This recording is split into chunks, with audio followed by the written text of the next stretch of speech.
Alam nyo ba na sa araw ng halalan, uupo kayo sa pinakamakapangyarihang upuan sa bansa? Bakit? Dahil sa araw na iyon, kayo ang magiging boss. Kayo ang pipili kung sino sa mga kandidato ang inyong ipapasa upang maglingkod sa bayan. Pero bilang isang boss, hindi lang tayo basta pipili. Kailangan nating siguraduhin na ang ating ipapasa ay may tamang kakayahan para sa posisyon na kanilang pinag-a-applyan. Balikan natin ang 3 na criteria natin sa isang pinuno: karakter, kakayahan, at katapatan. Bibigyan diin natin ngayon ang kakayahan o competence na siyang magsasabi kung nararapat ba siya sa posisyon na kanyang minimithi para paglingkuran ang sambayanang Pilipino.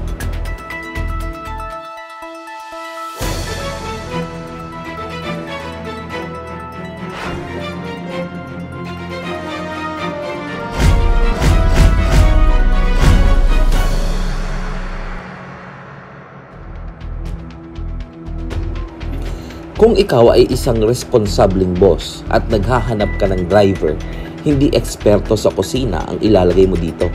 O kaya naman, kung naghahanap ka ng doktor, hindi ka kukuha ng karpintero.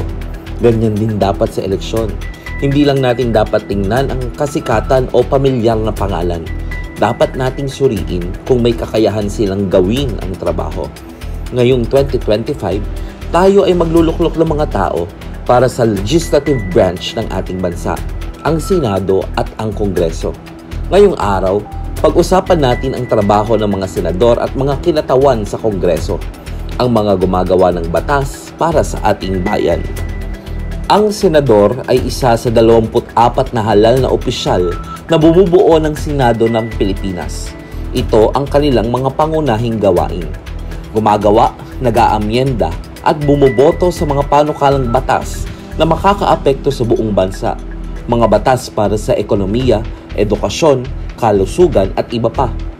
Sila ang nagsasagawa ng imbestigasyon sa malalaking isyu ng bayan at tumatayong mga husgado sa isang impeachment trial.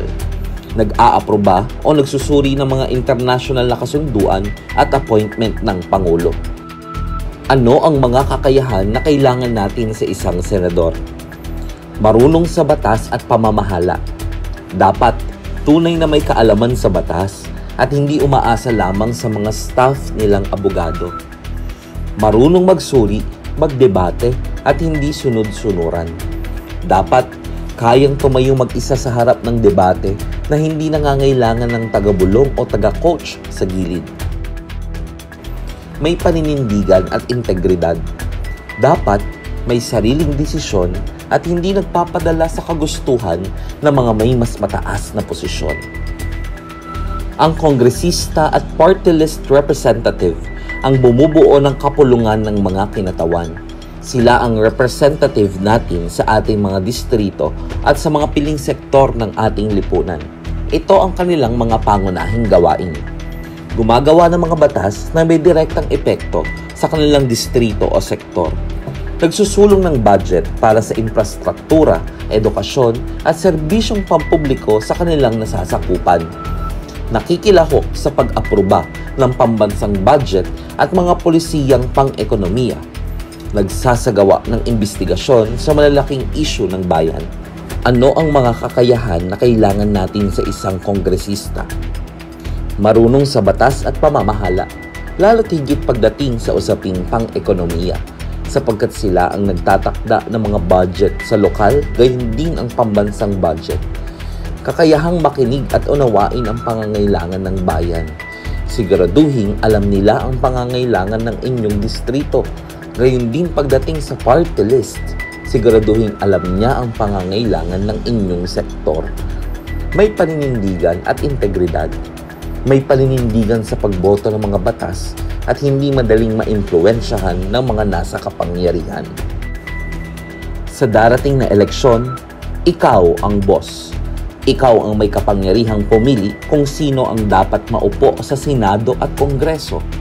Huwag piliin ang sikat lang. Piliin ang may kakayahan. Huwag piliin ang alipin ng malalakas. Piliin ang may sariling paninindigan. Huwag piliin ang wala namang alam sa batas. piliin ang tunay na lingkod bayan. Dahil sa huli, ang iyong boto ang magtatakda ng landas ng ating bansa.